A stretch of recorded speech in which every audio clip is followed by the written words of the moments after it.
बच्चों अभी हम लोग डिस्कस करेंगे। मैं ब्रिलियंट अकेडमी ऑफ लर्निंग से निभा मिश्रा कि जो मनोविज्ञान है, शिक्षा मनोविज्ञान आप पढ़ रहे हो, तो शिक्षा मनोविज्ञान में शिक्षा क्या है ये इससे पहले वीडियो में हमने बताया आपको। और शिक्षा और मनोविज्ञान दोनों ही टॉपिक अभी चल रहा है। तो आपने देखा था कि शिक्षा का मतलब सर्वांगीण विकास, और शिक्षा में सर्वांगीण विकास में मानसिक, शारीरिक, भावात्मक, भाषा विकास, सामाजिक विकास, नैतिक विकास, सभी तरह का विकास था शिक्षा। और मनोविज्ञान क्या है, आज हम लोग डिस्कस करेंगे कि मनोविज्ञान का जर्नी कैसे शुरू हुआ। तो जो उतना इम्पोर्टेंट नहीं था वो मैंने नहीं लिखा है, जो इम्पोर्टेंट है जैसे जिससे क्वेश्चन आता है वो मैंने आपके लिए लिखा है और उसको मैं समझाऊंगी आपको। तो सबसे पहले अरस्तु और इन लोगों ने कहा कि मनोविज्ञान जो है ये मन का विज्ञान, स्टडी ऑफ सोल कहा गया सबसे पहले।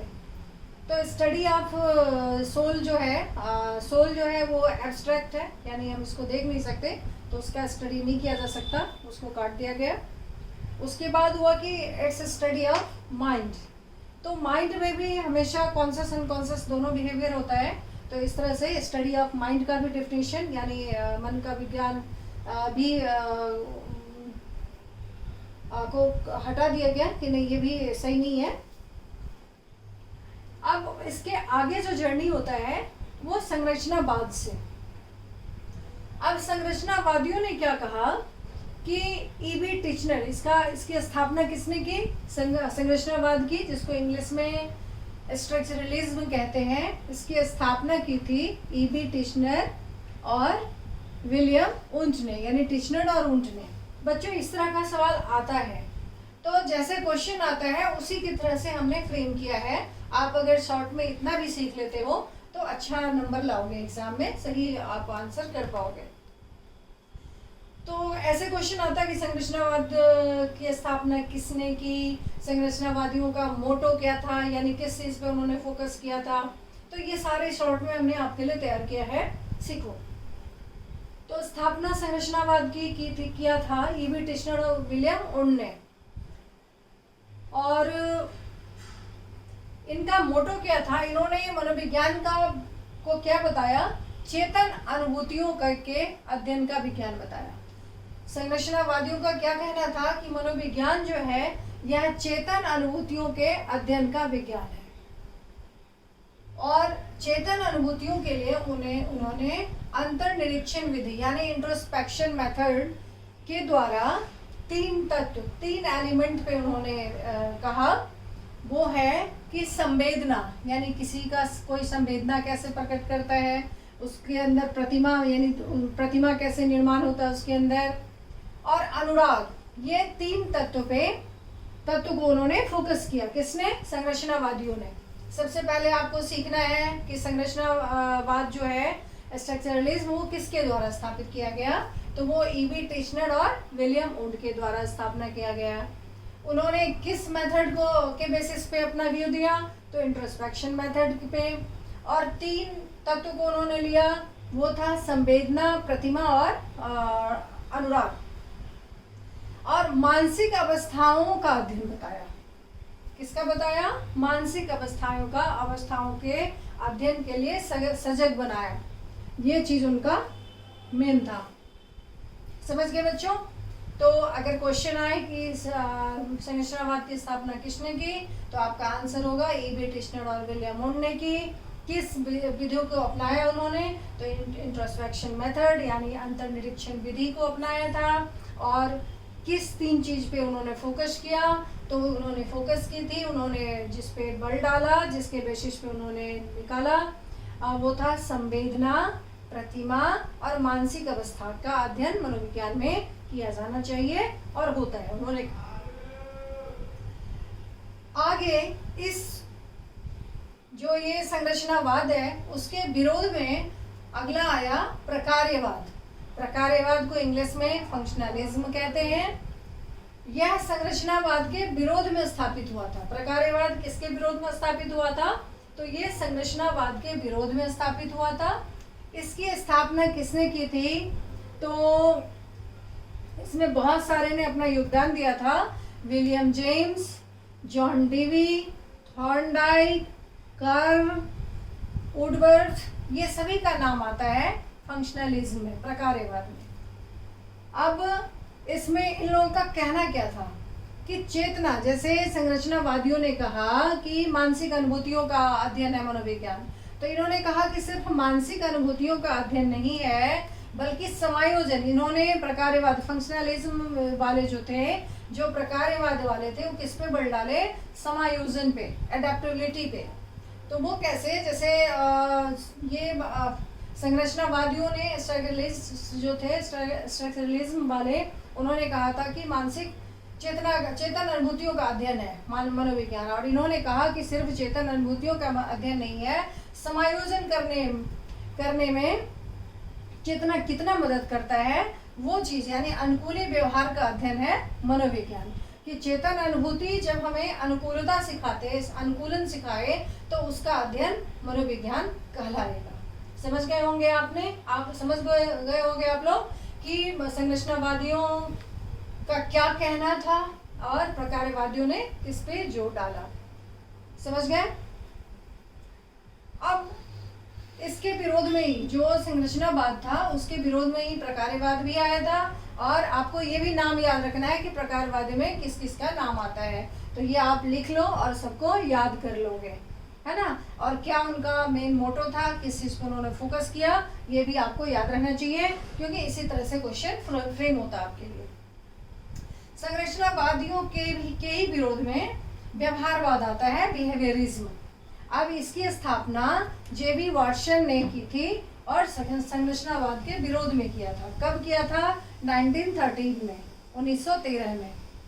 अब इनका क्या कहना था? बिहेवियरिस्ट का कहना था कि मनोविज्ञान को व्यवहार का अध्ययन माना इन्होंने। बिहेवियरिस्ट ने क्या कहा कि मनोविज्ञान जो है ये व्यवहार का अध्ययन है।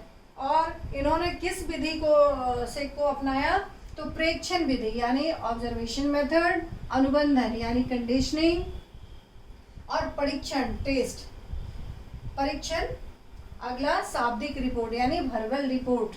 और इसमें नाम आता है बिहेवियरिस्ट में जिन्होंने अपनी मुख्य योगदान दिया, वो नाम है पैवलव का, स्किनर का, गथरी का, टॉलमैन का। इन लोगों ने काफ़ी योगदान दिया बिहेवियरिज्म को आगे बढ़ाने में।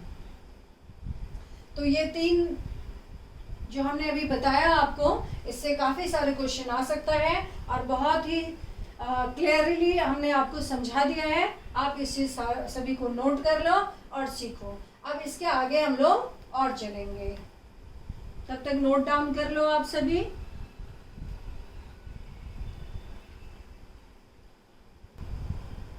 बच्चों, अभी जो अगला है हमारा टॉपिक वो है गेस्टाल्ट मनोविज्ञान। तो गेस्टाल्ट मनोवैज्ञानिकों का क्या कहना था? गेस्टाल्ट साइकोलॉजी का, जिसकी स्थापना मैक्स वर्दाइमर ने की थी, ये सभी आपको याद रखना है।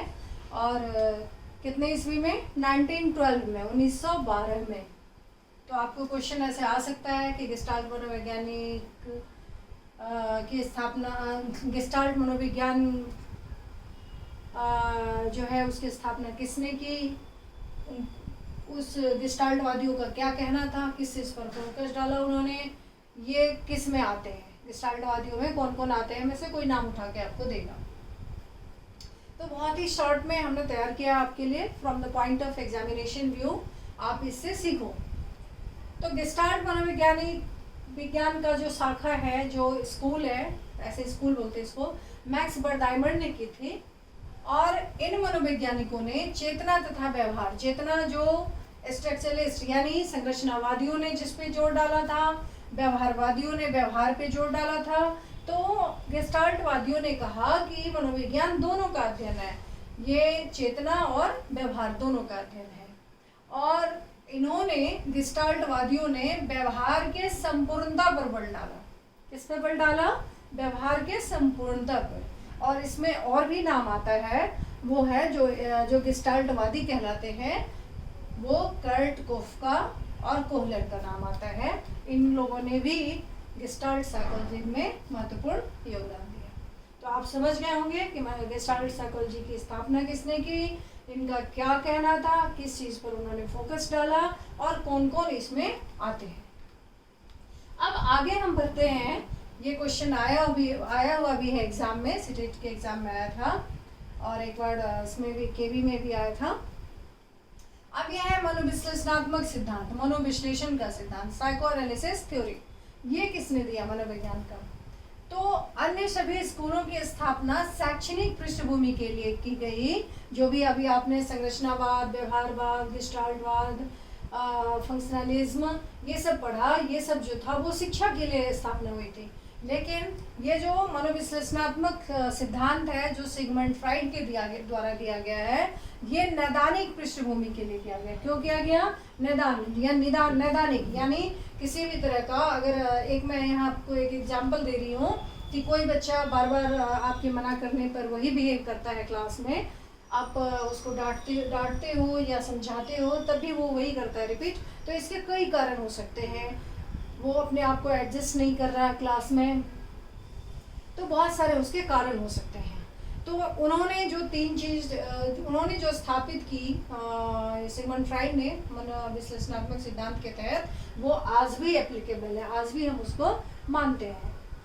तो इसका कुछ मनोवैज्ञानिकों ने इसको डायनेमिक साइकोलॉजी का भी नाम दिया, यानी गतिक मनोविज्ञान भी कहा। आप इस चीज़ को याद कर लो, गतिक मनोविज्ञान भी कहा जाता है किसको? मनोविश्लेषणात्मक सिद्धांत को, थ्योरी को, जो सिगमंड फ्राइड के द्वारा दिया गया।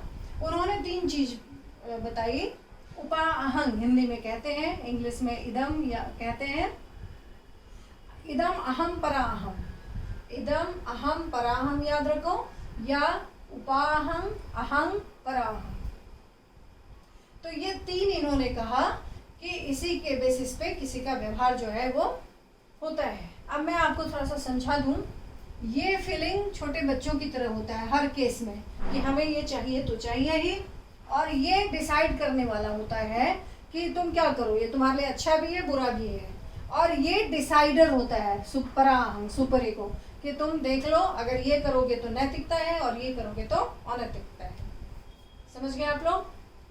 अब एक चीज जो सिगमंड फ्राइड ने कहा, उन्होंने चेतन, अर्धचेतन और अचेतन तीन तरह से बांट दिया उन्होंने।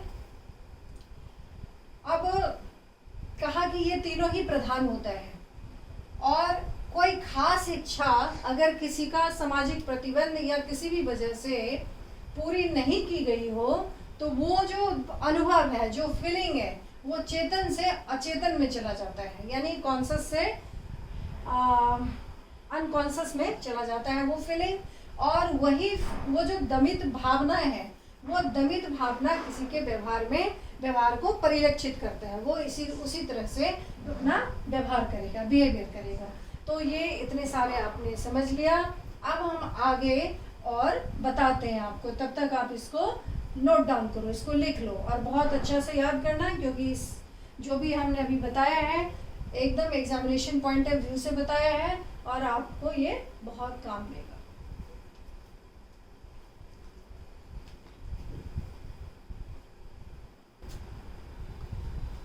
बच्चों, अभी जो अगला हम डिस्कस करेंगे वो है हमारा हार्मिक मनोविज्ञान। इसकी स्थापना सर विलियम मैकडूगल ने की थी। समझ गए? अब मैकडूगल ने यानी हार्मिक साइकोलॉजी वाले ने किस पे फोकस किया? तो उद्देश्यपूर्ण व्यवहार यानी पर्पसफुल बिहेवियर पर जोर डाला। और वो उद्देश्यपूर्ण व्यवहार जो है यानी पर्पसफुल एक्शन जो होगा, बिहेवियर जो होगा, वो किसको का जो शक्ति बल है वो मूल प्रवृत्ति इंस्टिंक्ट, यानी किस तरह का उसका फीलिंग है, मूल प्रवृत्ति वो क्या करना चाहता है, उसके अनुसार उद्देश्यपूर्ण पर्पसफुल बिहेवियर होता है, उद्देश्यपूर्ण व्यवहार होता है। तो बच्चों, अभी हमने आपके साथ डिस्कस किया संरचनावाद क्या है, किस चीज़ पे उन्होंने फोकस किया मनोविज्ञान के लिए, किसने इसकी स्थापना की, उसके बाद प्रकार्यवाद यानी फंक्शनलिज्म, व्यवहारवाद, बिहेवियरिज्म, उसके बाद गेस्टाल्ट साइकोलॉजी, फिर हार्मिक मनोविज्ञान। तो जो जैसे एग्ज़ाम में क्वेश्चन आता है वैसा ही एग्जैक्ट हमने आपको जो क्रीम होता है वो निकाल के दिया है। आप इसको सीखो, समझो और अच्छा करो एग्ज़ाम में। Thank you.